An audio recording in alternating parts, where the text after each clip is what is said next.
In today's Conundrum, we will cover the case of Ricardo Richard Leyva Munoz Ramirez, known as the Night Stalker, an American serial killer and sex offender. His crime spree in California took place between June 1984 and August 1985. Ramirez was convicted of 13 counts of murder, among other crimes, and sentenced to death in 1989. He died in 2013 from complications of B-cell lymphoma while on California's death row. Ramirez showed no remorse for his heinous acts, terrorizing Greater Los Angeles and the San Francisco Bay Area for 14 months. Welcome back to Conundrum, where we delve into the minds and history of serial killers. If you like this type of content, please like the video, subscribe if you are not yet subscribed, and ring a notification bell. Stick to the end of the video for more information about ongoing giveaway. Thank you for being here. Ricardo Leyva Munoz Ramirez, notorious as the Night Stalker, was born on February 28, 1960, at 2:07 a.m. in El Paso, Texas. He was the youngest of 5 children born to Julian Tapia Ramirez and Mercedes Munoz Ramirez. Ricardo's father was a former Ciudad Juarez policeman and a Mexican national who later worked as a laborer on the Atchison, Topeka, and Santa Fe Railway.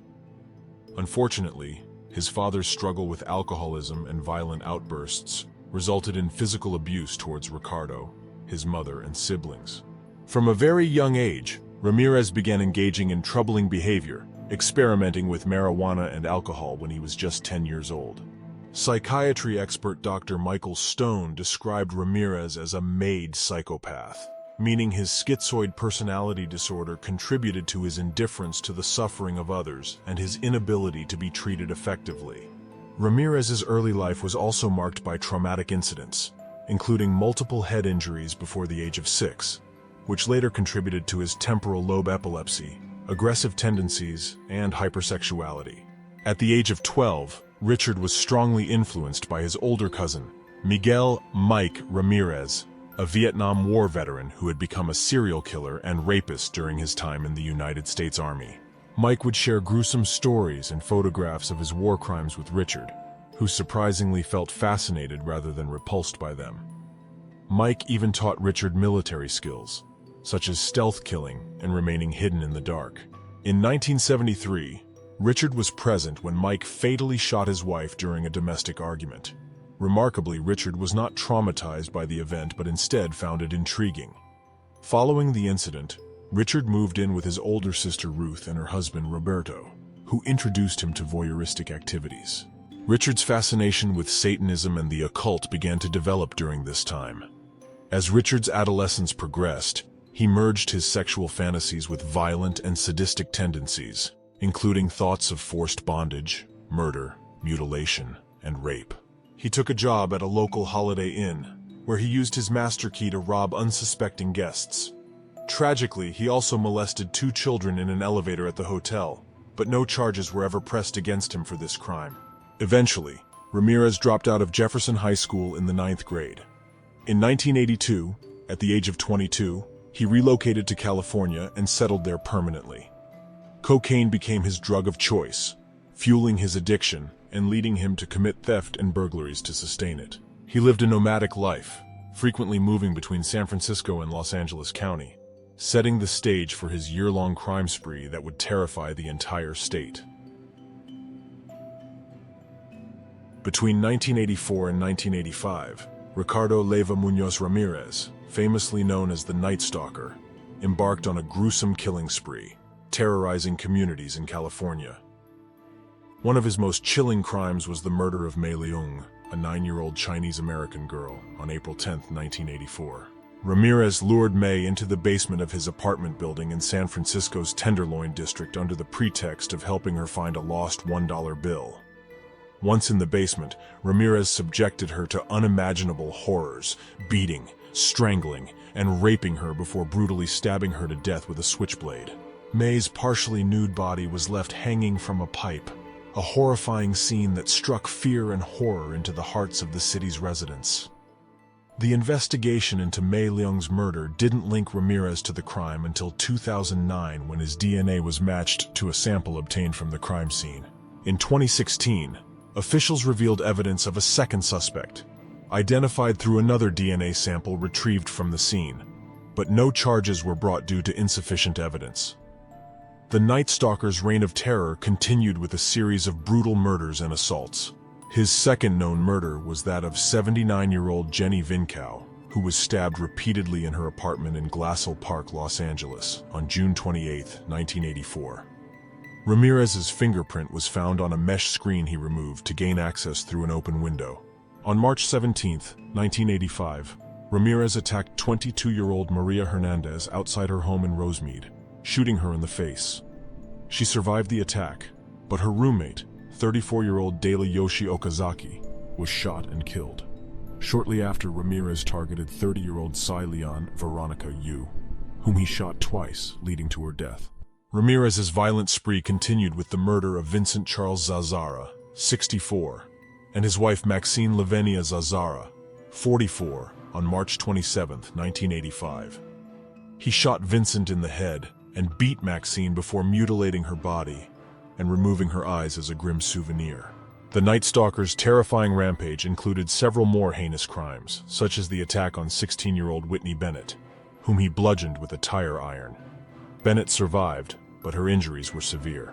Ramirez's horrifying actions targeted people of all ages, including elderly victims like 75-year-old Mary Louise Cannon, whom he bludgeoned to death.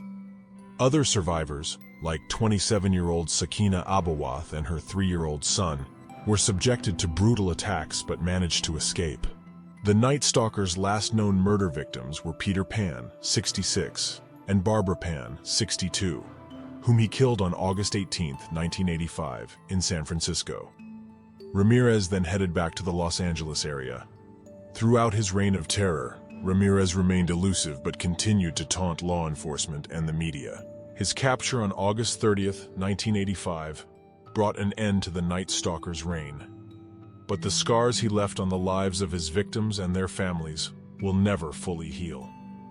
Ramirez's chilling confession revealed he may have been responsible for more than 20 deaths, making him one of the most notorious serial killers in history. On August 30, 1985, Ricardo Leyva Muñoz Ramirez, also known as the Night Stalker, took a bus to Tucson, Arizona, hoping to visit his brother. Unaware that he had become the subject of nationwide attention, Ramirez returned to Los Angeles the next day when he couldn't find his brother. As he walked through East Los Angeles, Ramirez saw fear in the eyes of elderly Hispanic women who recognized him as El Matador, the killer. His face plastered on the front page of La Opinión newspaper with the headline, Invasor Nocturno. Ramirez panicked and tried to carjack a Ford Mustang.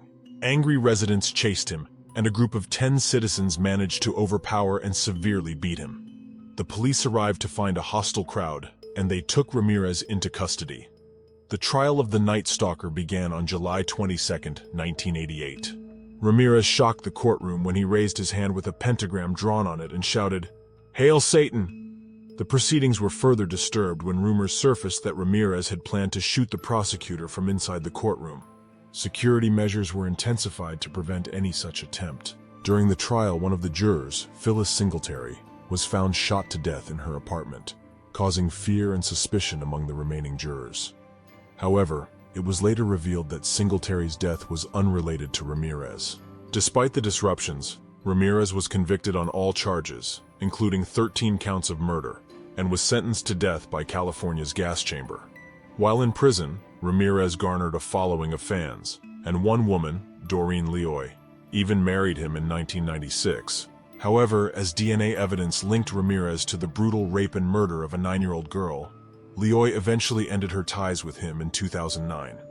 Ramirez continued to appeal his case, but on August 7, 2006, the California Supreme Court upheld his convictions and death sentence. On June 7, 2013, Ramirez passed away at Marin General Hospital due to complications from B-cell lymphoma. He had also suffered from chronic substance abuse and hepatitis C viral infection. Ramirez's reign of terror had finally come to an end, but his heinous crimes left a lasting mark on the victims and their families. Thank you to all who have stuck with me until the end of the video. All small creators like me have certain goals in mind when we embark on this journey. and reaching 1/4 of that goal is my first significant milestone. Since we all share a common interest in similar topics, my idea is to organize a giveaway for a 1-year Curiosity Stream subscription plan once we reach 250 subscribers. This giveaway will serve as a token of appreciation for your support thus far. I'm genuinely grateful to have you all here with me. Comment down below if you have any recommendations for my future uploads. I am Alex, and this was Conundrum. Stay curious and stay safe.